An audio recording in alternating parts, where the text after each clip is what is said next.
Hi, kindergarten teachers, and welcome to Module 1, Unit 2, Unpacking.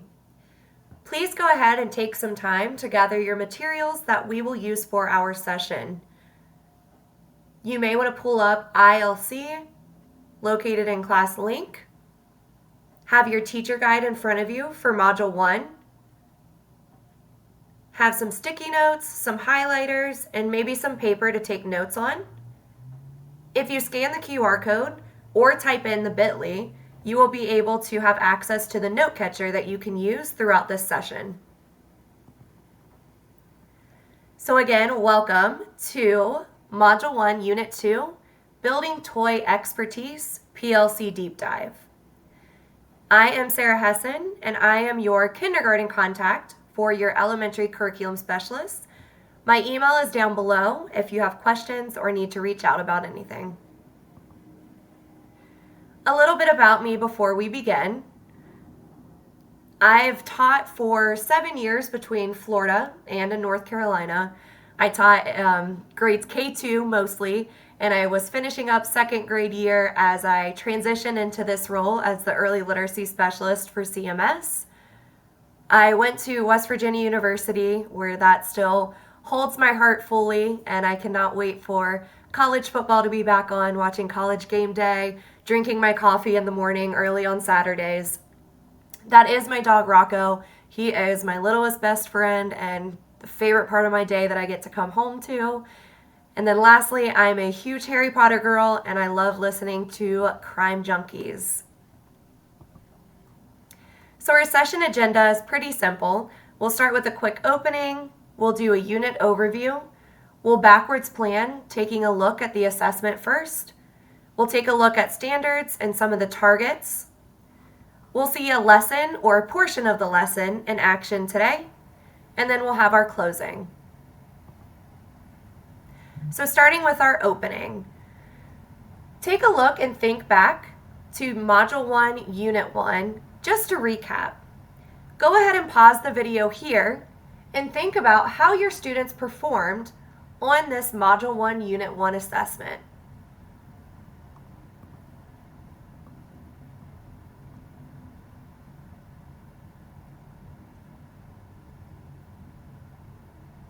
Now let's take a look at this assessment for Unit 1. Students were asked to take a look at a set of illustrations from the text Llama Llama Time to Share. Once they observed the photographs, they had to share what they see in the picture and then what Llama Llama learned. This was assessing student skills to be able to use the illustration to explain what the text was trying to tell us. If your students struggled with this, consider these questions. What might I need to lean into more in Unit 2 to make sure students understand the job of illustrations? Or how can students experience the feelings that Llama Llama goes throughout the story? Go ahead and pause the video and take a look at your student data and consider if you need to think about what you might need to do to support students moving into Unit 2 to master these skills that they were assessed in on Unit 1 assessment.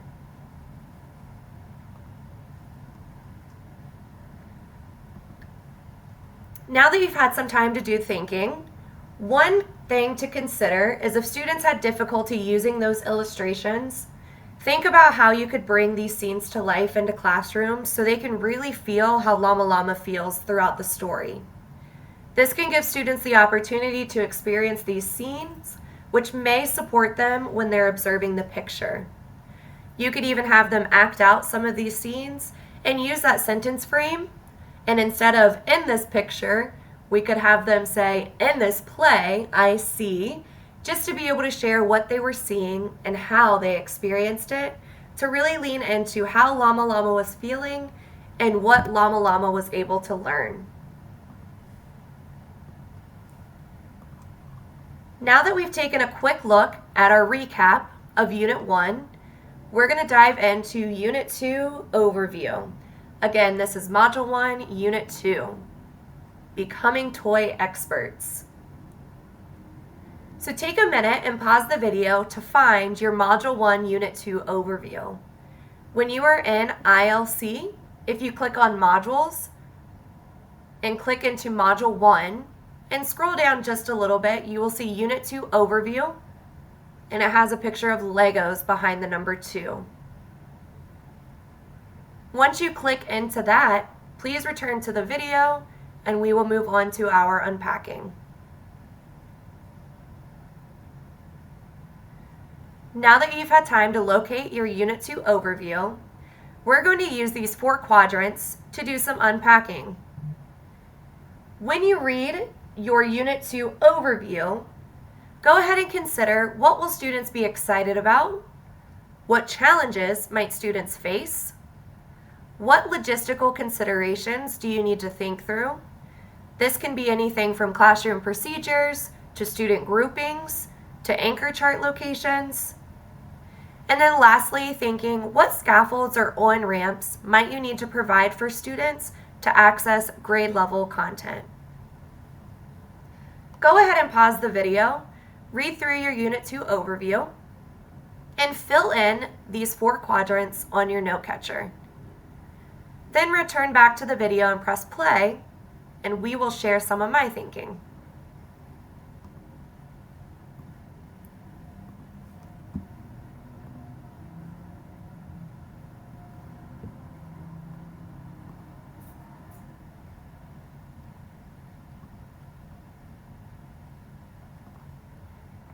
Now that you've had some time to do your own thinking, I'm going to share some things that I noticed while I was reading Unit 2 Overview.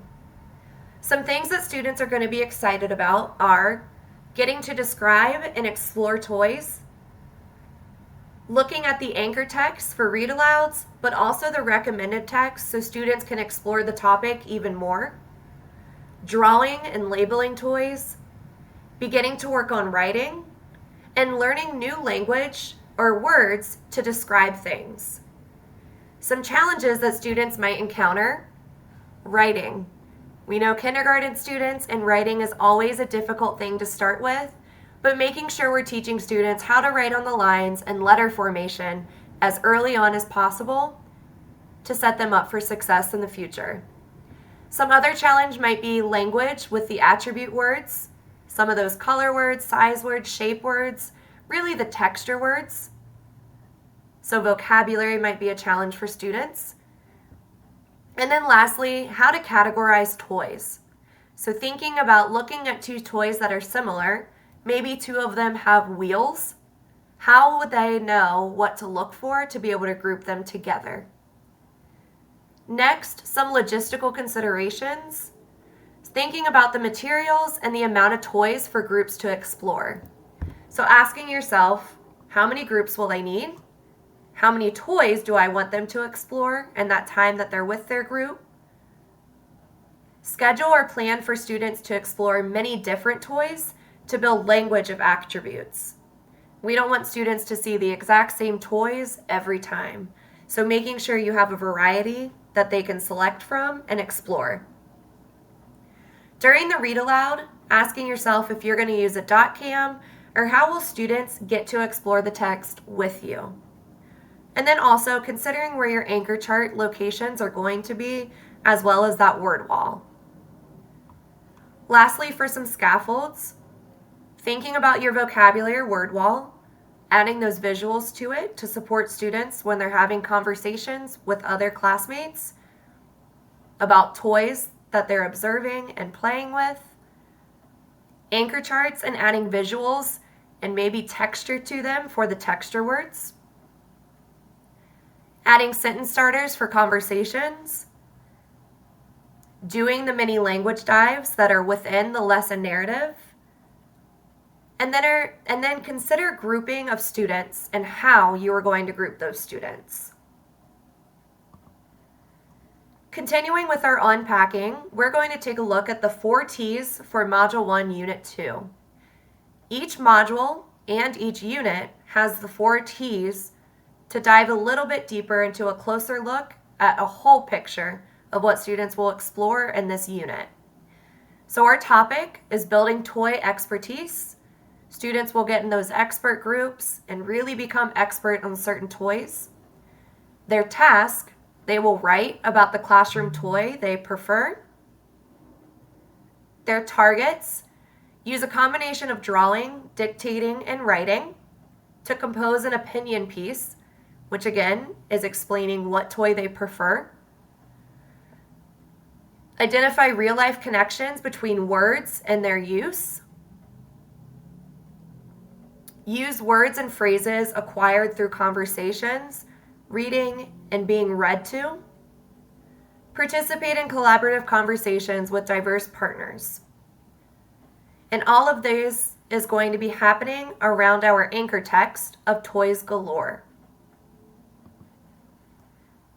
So next we're going to take a look at some backwards planning and start with our assessment for the end of assessment end of unit assessment for Unit 2. Take a moment and observe Part 1 and Part 2 for the Unit 2 assessment. Think about, how does this work build on the previous unit's work where a lot of the background knowledge was built? What are some things you need to consider to administer this assessment? What knowledge and vocabulary will students need to speak, talk, and write to be successful? Pause the video here and think about what students need to be able to do and how you will get them there.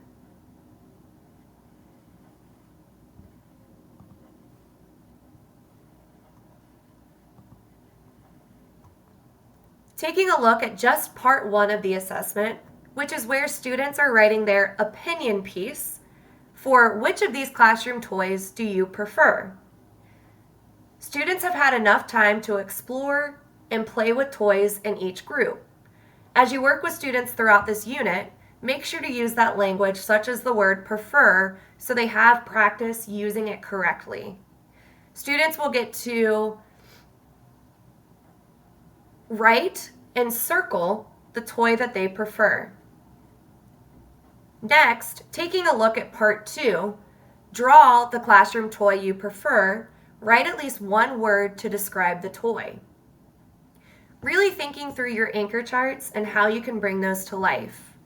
For example, if you're using the color words anchor chart, using the same color ink as the word that you were writing on your anchor chart. Also, adding images that are located in the materials section in ILC to support students with what that word looks like and what it is meaning. The example of those images are here in the middle with big, large, and little, small, and then also some of those color words. These are easy to print out and cut and just glue to your anchor chart. The last part of this assessment is asking students, how do you like to play with the toy? And this is done through teacher dictation. Depending on where your students are, some of them may be able to start writing their own sentence. So really think about the teacher dictation part, and that could really support your students that may be a little bit further ahead. Now let's take a look at the unit lesson progression. As you can see in green, Lesson 9 and Lesson 10 are going to be your assessment days. Lesson 9, you'll be doing Unit 2, Part 1. Lesson 10, you'll be doing Unit 2, Part 2.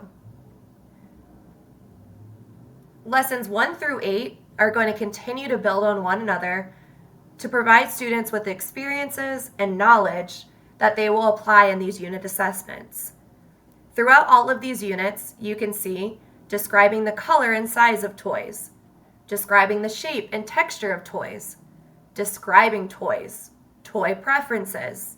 So as you can see, many of these lessons are setting our students up for success to be able to do well on their assessment in Lesson 9 and Lesson 10. The best place to start when you are getting ready to unpack your lessons is reading through your lesson narrative. The lesson narrative is located in ILC. When you click on your lesson and the slides come up, you will have an option to either click Materials or About this lesson. If you click on About this lesson, that will take you to the location of the lesson narrative.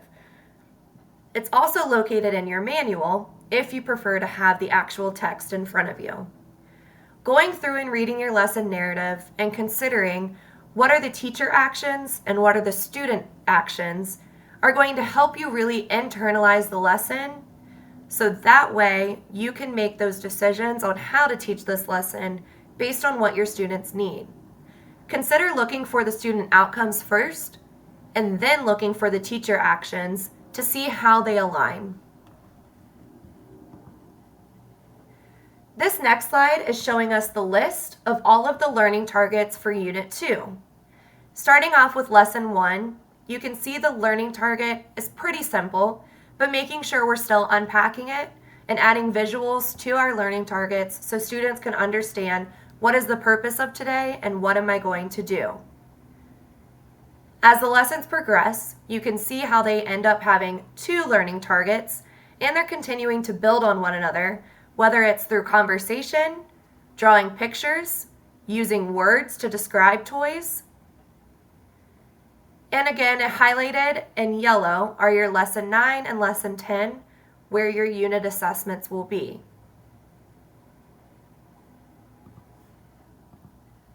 Next, we're going to take a look at our standards and targets. The targets we looked at a little while ago when we took a look at the 4 T's, but we're still going to go back and review them. Taking a look at our target standards for Unit 2, on the left side you can see our standards listed. RIK1, with prompting and support, ask and answer questions about key details in a text. RIK4, with prompting and support, ask and answer questions about words in a text.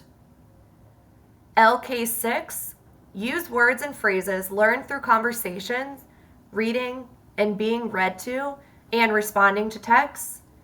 And then lastly, WK1, use a combination of drawing, dictating, and writing to compose opinion pieces. On the right side of the column, I went through and tried to think and consider how are students showing these actions. You have a place in your note catcher also here to support you with this. So thinking through what students will show in this lesson, with prompting and support asking questions about key details in a text, throughout this entire unit, students will be asking and answering questions about details from the text Toys Galore. They also will be having many conversations and talking to their classmates as we go through that text. For RIK.4, taking a look at asking and answering questions about words in a text, students are going to be applying and using their vocabulary of toy attributes to describe different toys. They will be able to respond to questions and even ask questions about classmates' toys. LK6, using those words and phrases. Again, during the assessment, students will use the word prefer in the unit assessment correctly to identify the toy their classmate prefers to play with. WK1, using that combination of drawing, dictating, and writing to compose an opinion piece. Students are going to draw the toy they prefer and label the toy's attributes and also explain how they play with the toy. This again is the look at those targets for Unit 2. Go ahead and pause the video and think about how you see these targets showing up as you read through that Unit 2 overview.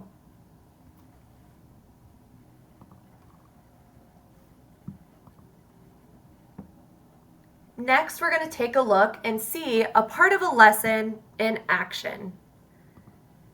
The lesson I'm going to be pulling from is Module 1, Unit 2, Lesson 7. This lesson is a focused read aloud. And this focused read aloud comes from Work Time A.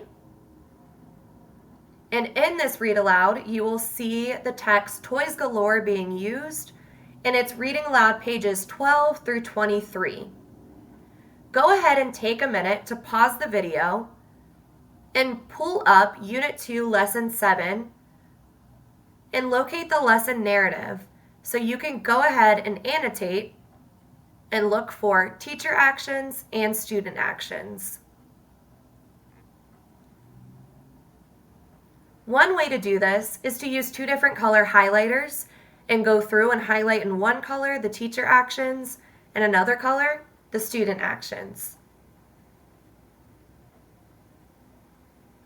Now that you've had time to take a look at the lesson narrative, let's take a look at two big important pieces that I always like to read before diving into a lesson. These came right from the lesson narrative, but there's always a connection to previous lessons. For Lesson 7, this lesson is going to build on students' knowledge and understanding of the attributes of various classroom toys. Students are going to continue to use the conversation cues to promote productive and equitable conversations. Down the road in Lesson 9, students will complete the unit assessment in which they will be assessed on the standards and learning targets from this lesson. Consider previewing the unit assessment, as we did, before teaching this lesson to determine which students might need additional support and prompting. So for the next portion of this video, I'm going to be starting in Lesson 7. Again, this is close to work time A. I will be in and out of teacher mode just to explain some of my thinking and modeling part of this focused read aloud. So one tip before any lesson begins is unpacking the learning target. That doesn't mean that it's posted on the wall and we don't come back to it. Really thinking through how I can unpack this learning target with my students, because the learning target is for them to understand what is the purpose of today. What is the lesson that I need to learn from today? Write the learning target on your board or on an anchor chart. That way it's easy to come back to throughout the day and students can reference it from time to time throughout the lesson. So first, I would start off with explaining to our students, here's our learning target for the day. I may ask the students to echo read with me. Remind them, echo read means you say what I say once I finish. So if I read, I can use details from the text to describe the ways we can play with toys. You may want to chunk it for our kindergarten students, and that's okay. But then students would echo read and read the same piece that you had just read. Let's take a look at this first word, details. Say the word details. So details are words and illustrations that we use inside of the text. Can you turn and tell your partner what details mean? So give them time to turn and talk very quickly and monitor and listen for details from the text are words and illustrations that are inside of our book. The next thing I would do, as you see, is a book drawn on top of that word details. You don't have to draw a book if that is not what you think of when you hear the word details. Draw something that you know that your students will relate to and can remember. Next, let's look at our word describe. Can you say describe? And students would respond saying the word describe. Describe means to use the details to tell about the text. If I'm telling you something, I am talking to you. So above our word describe, I'm going to draw a chat bubble to show that we are talking. Now let's take a look at our last chunk from the word the. I want you to be my echo again. The ways we can play with toys. Let's take a look at what we're going to be doing today.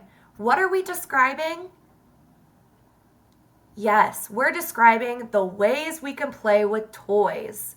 So the goal for us today is to be able to read a text and describe using the details from that text or the words and pictures to be able to explain how we can play with toys. So I'm going to draw a picture of two kids playing with toys to help us remember our learning target. Let's read our learning target all together. I can use details from the text to describe the ways we can play with toys. So before we begin our focused read aloud, I want you to think back to our lesson before, and we added some words to our toys and play word wall. Today, we're going to read another section of our text, Toys Galore, and we're going to mimic the actions that the toys make when we play with them so that we really become experts on them. Say the word mimic. Mimic means to copy something. So I want you to copy me. Whatever I am doing, you are doing. Take some time and do some actions and have students follow you. For example, place your finger on your nose. Place your hand on top of your head so that way they're doing and mimicking your actions and your moves. And explain to them that their actions that they just did to copy you, that is what mimic means. So we are going to mimic what we see happening in our text to learn how to play with toys. So I want you to listen as I read to the different ways that we can play with toys. Squishy clay, you're fun to play with. Squeeze and squash and sculpt all day with. Toys for tea time, fun time, free time. Bouncing knees are toys for wee time. Zippy quick, remote control toys. Jumpin', blastin', rock and roll toys. Fairies, gnomes, and ugly trolls. Floaty, bubbly, while you wash toys. Struggling, juggling, oh my gosh, toys. Toys and zillions more toys. Whirling, twirling, toys galore, toys.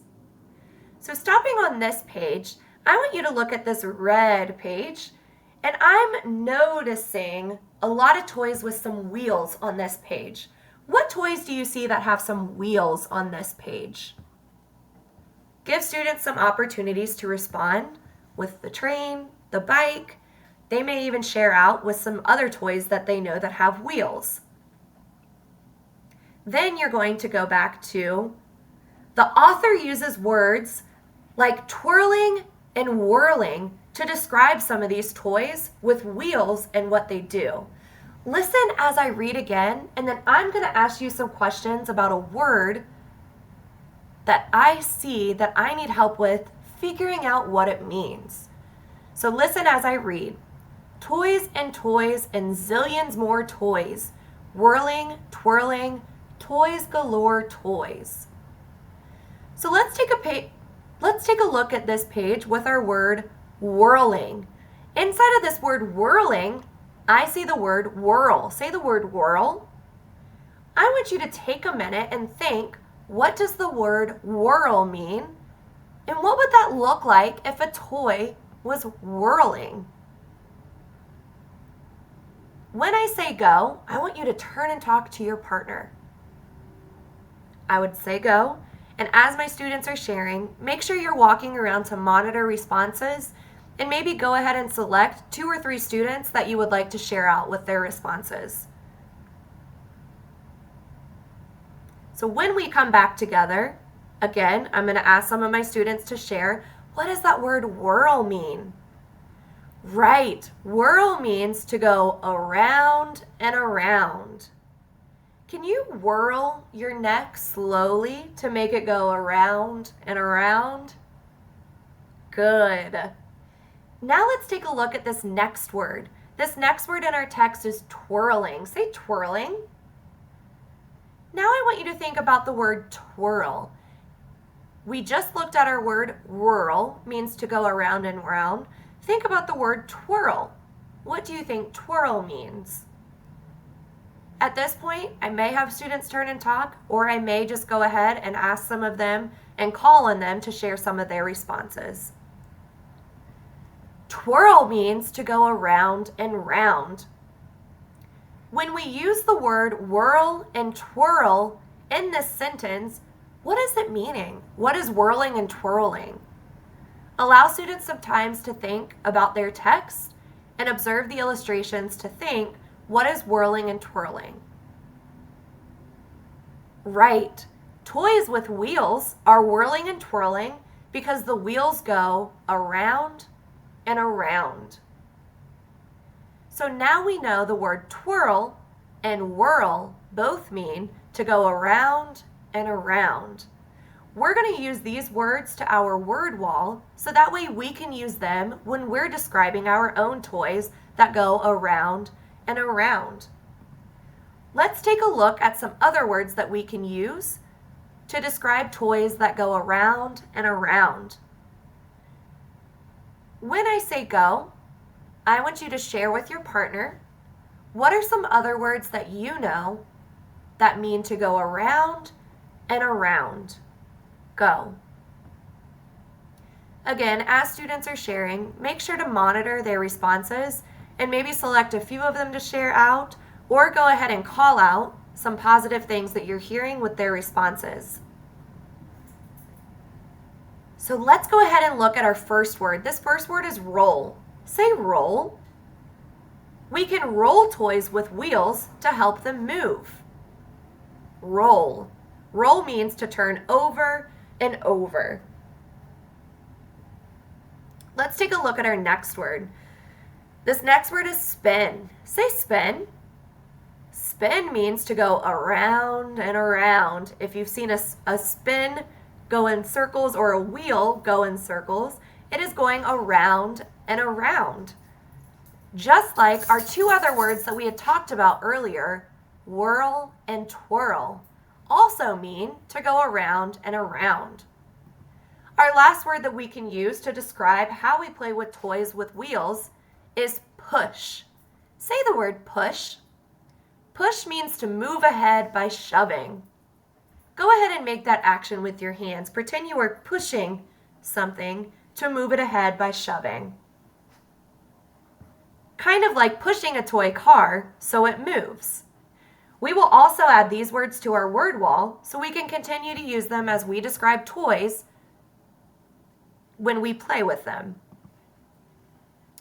Next, I'm going to go ahead and keep reading a few more pages, and we're going to learn about some more words we can use to support us when we're describing how we play with toys.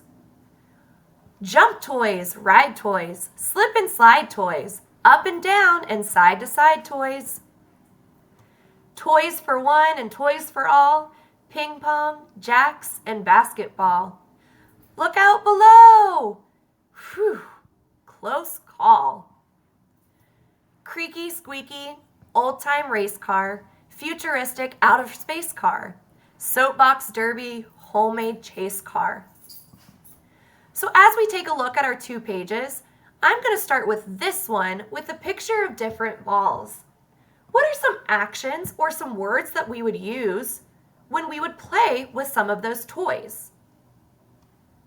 Again, allow students some time to share out, and then you're going to share the word dribbling or bouncing balls. I want everyone to say the word dribbling. To dribble means to bounce something up and down. Can you pretend that you're dribbling a basketball? And allow students time to act it out. Let's go ahead and take a look at our next page. Creaky, squeaky, old-time race car, futuristic outer space car, soapbox derby, homemade chase car. What are they doing in this picture? And how are those illustrations showing us what's happening? Right, they are racing toys with wheels. All of these different toys or cars have wheels, and they are racing. Race means to speed.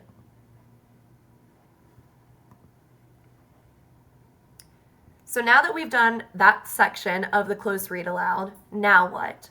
At the end of the lesson, students will have an opportunity to do this student's response sheet. Students are going to have 5 minutes to get into different groups to play with different selection of toys. Students will then select a toy after they've had some time to explore different ones. They're going to closely examine the toy. They will draw the toy, paying close attention to what you observed when you closely examined it. So support students by thinking through how they can draw their toy by drawing different shapes. Does your toy have circles? Does your toy have lines? Does your toy have triangles or squares? Just to help them so they don't get frustrated about drawing something perfect. Using their size, shape, color words, and texture words anchor chart, along with their word wall, help them add to their drawing to add a label. You may need to tell students and remind them what a label is and the purpose of the label. You may want to pull up a text and show them an example of a label inside of a text. So now that we took a look at that focused read aloud, thinking through some key points and some next steps. So today we unpacked Module 1, Unit 2 by really identifying through the Unit 2 overview what will students be excited about, what challenges might they face, what logistical considerations do you need to think through, and what scaffolds might you need to put in place. This is a good protocol to use really for any unit unpacking, module unpacking, even going through the lesson level. Your lesson level, please remember to use that lesson narrative and take a look for student actions and teacher actions. We unpacked the 4 T's for Module 1, Unit 2. We unpacked the Unit 2 assessment. And we took a look at a portion of a lesson within Unit 2, which was Lesson 7, and got to think through how can that support your teaching, or how what you observed today in this session might that support your teaching when you get to Lesson 7, or support your planning. Go ahead and pause the video and think about at least 3 steps that you will take for yourself moving forward and planning for Unit 2, or what materials you might need to prepare.